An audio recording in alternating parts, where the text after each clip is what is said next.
What would you do if you woke up one day next to the ghost of your dead friend? And what do you do when you remember that you were the one who killed her? This is the story of Furuya, the man who finds himself in these strange circumstances. Exactly the summary of the manga. I was wrong. The story begins with Furuya revealing that his girlfriend just died. Of course, this is why my friend did not go to school. I need a reason to go to the teacher, and not the other way around. He has received a lot of phone calls and letters from his friends who feel this, worried about what he's been doing since then. It is clear that not everyone is able to forget the death of his girlfriend so easily. But there are other reasons that many people do not know about, which is that his girlfriend did not die because of an accident, but rather because of his reasons that claimed her life. And in these moments, all he could think about was how he had finally freed this girl from his grasp, as he would very quickly reveal in flashback how it wasn't always like this. This girl, named Sarah, was one of the most attractive girls in his school. One day they met each other, and this was the beginning, where we will discover that the girl has developed feelings for him and wants to start a relationship with him, the lucky son. At first, he was excited and couldn't believe that a girl like her would want to be in a relationship with him. But very quickly, he will soon realize that there is another side to Sarah that he did not see at first, which is the fact that she is a person who loves to control in a terrifying way. She does not just want to know where he is 24 hours a day, but she also wants to place listening devices on his wrist, on his phone, and also in the bathroom, in addition to placing a GPS tracker to track every location he is in. Hassan, this girl is crazy. And at some point, he even pointed a knife at him. But despite all these circumstances, she did not see anything wrong with that and told them that as long as he heard a word like a dog, he would not be harmed by this threat. When Furuya asks that they shouldn't be a couple anymore and should just break up, Sarah says it. She has no intention of breaking up with him, and as she gets closer to him, this is where he loses his mind and pushes her, causing her to slide off the stage.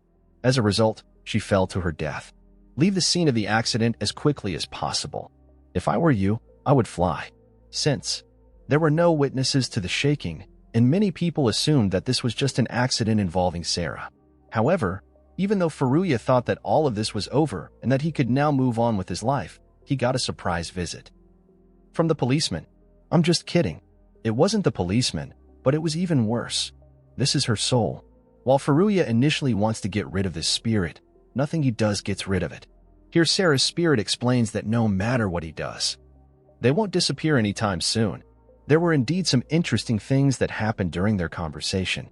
The first is that even though Sarah had her life taken away by Furuya, she forgives him for what he did to this stranger. From my point of view, which surprised Furuya and me as well. Of course, because he didn't expect her to forgive him so easily.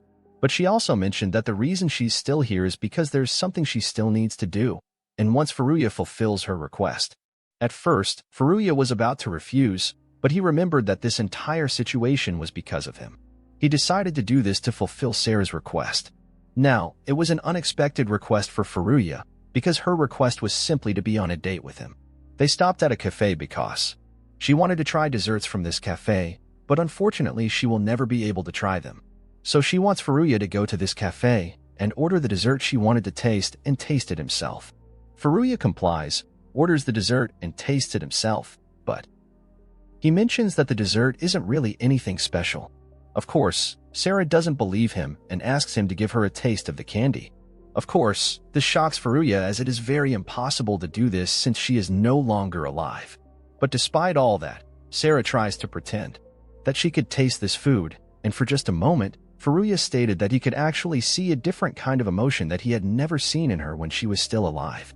This means that Sarah looked sad after that cafe as they walked. This work for you reveals that he's not really sure who Sarah really is. Certainly, when she was alive, she seemed like a Yandere who didn't want to give up her rule no matter what, and he saw that very clearly in what she was doing to him. Do you think she is suffering from schizophrenia? He began to wonder if this was really the case. What if she has a natural side to her that Ferrari can't see, and he has a bad understanding? What if everything I did was just for attention, since she was alive? He didn't pay any attention to her at all. She was also claiming in this conversation between her and him that she would often worry if other girls from their school tried to pursue them for real. This was surprising to Ferrari because it was the first time he heard her feelings, and he wondered if he was wrong about her from the beginning. He tells her if she has any hatred towards him for what he did to her. She responds by saying that she doesn't really have any hatred towards him, that she loves him, and since they can get dates like this, then she's happy that she's not alive anymore, but she makes another request towards him, telling him that he shouldn't turn himself into the police, because she is not angry that she is no longer alive because of him. This doesn't sit well with Furia, because it looks like he's going to get away with something terrible he did.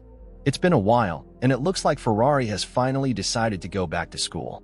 But it's no surprise that it's Sarah, always there to see what he's up to. Of course, no one but Ferruccio can see it, but it is very clear that the guilt is starting to catch up with Ferrari.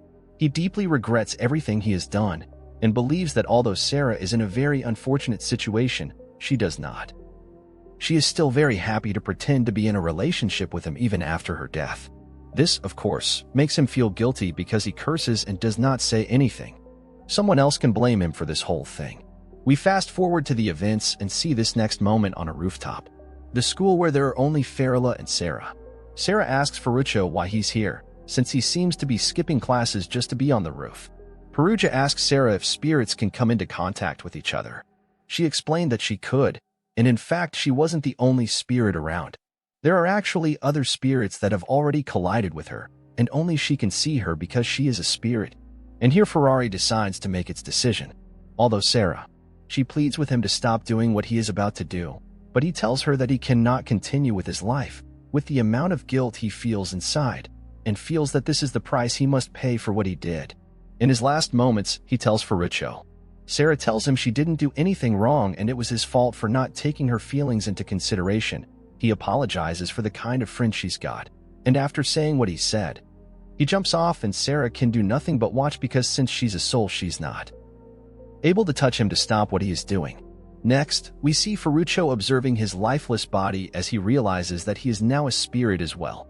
Sarah confronts him, telling him that this is not the solution to the problem. I agree with you, how he still has a full life ahead of him, and how there is things he wouldn't be able to do now that he was no longer alive. But Ferruccio is quick to say that he doesn't really care about any of that. As for him, this was the only way he could pay for his sins. Actually, there are 1,000 funny things, but foolish. But after Furia said this so quickly, Sarah's behavior began to change radically. And this is where we get the biggest twist in this story. Sarah calls Ferruccio an idiot for what he did, but in a very happy tone. She is capable. She congratulates herself on her acting, and very quickly tells him how she's been waiting for him to die all this time. He reveals how when she died and became a spirit, she realized there was nothing she could do to return to Ferruccio. She couldn't curse him or chase him, or even throw things at him because it was his soul. So what she decides to do is fill Ferruccio with guilt, and it seems her patience has finally paid off. Because that's exactly what happened. Ferruccio ended up dying because of the guilt that was inside him. Naturally, Ferruccio and you and I, the viewer, are confused and shocked, but he is able to tell her that she was lying to him and how he was lying to him all this time. However, Sarah doesn't seem to be really bothered by this and tells him it's not her fault. That he decided to do what he did, that he was going to be haunted by something like guilt, and that it shouldn't have to end. Her from the beginning then told him that there was no point in arguing anymore because what happened was done. From now on, you will be by his side forever, and there is nothing he can do. And so the one-shot ends, as Ferruccio realizes that he will be stuck with Sarah for the rest of eternity for who knows how long. So yeah, overall, it was a very tragic ending for Ferruccio because not only did he end his life out of guilt, but now realized that he had been lying to him all this time. The girl, who he thought was some kind of normal life for her, the girl who he thought was someone who was actually a very great person, was just a psychopath who was waiting, falling impatiently. Now, of course, with that being said, that doesn't mean he was innocent all along, because he was also someone who had his own problems and wasn't a great person either. I mean, he's responsible for her death. It was initially shown to be on. Even though she was dead, all he could think about was how free he was and how he would enjoy life even more now that she was no longer with him. But with that being said, knowing Sarah's personality type after reading the entire shot, can you really blame him for? Felt that way at first? I mean, Sarah was already crazy when she was alive, but now that she's dead, she's shown how crazy she is and how much she can hide it. That's the terrifying thing about this whole thing, is the fact that Sarah was very good at hiding her true intentions, her true personality. Not only did you deceive Ferrugia, but she also really deceived us. This amazed me with her cunning. If you like this video, please forget to like and subscribe. Leave a comment.